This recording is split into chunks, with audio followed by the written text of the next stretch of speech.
Signori, benvenuti nel luogo dove nasce il piacere, dove la lingua scopre sensazioni sconosciute e l'attesa di nuove emozioni è il preludio all'estasi dei sensi. Ma per godere di tutto ciò, sai cosa devi sperare? Che non lo scopra mia moglie. Giovanotto, io sono uno chef a 3 stelle, sai questo cosa vuol dire? Che hai il frigobar in camera. Allora facciamo così, adesso ti faccio un test. La cucina può essere fusion oppure? Funky jazz. Cosa si usa nella cucina macro? Il macroonde. Conosci il kamut? Mai vedut. Dove si estrae la radice di daikon? Dal quadrato di Mazinga Z.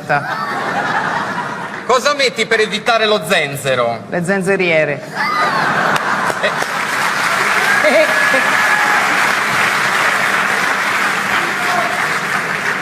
E cosa fai eliminando il grano saraceno? Una crociata contro i vegani. Dove si compra il farro? In farramenta.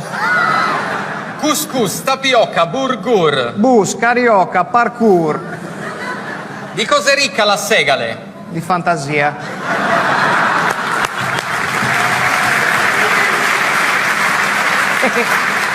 E senti un po', cosa fai se non trovi l'avena? Faccio la puntura sulla chiappa.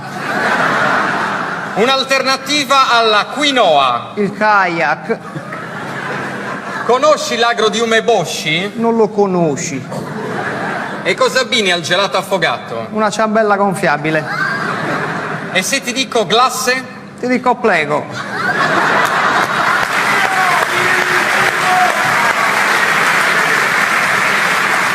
E adesso dimmi,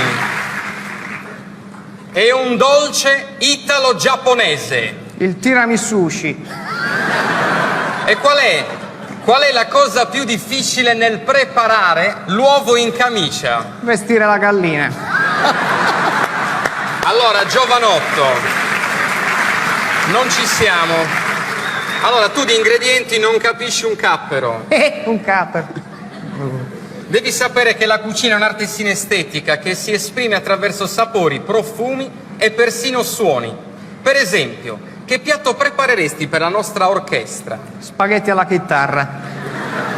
E il castrato lo sai fare? Ci posso provare?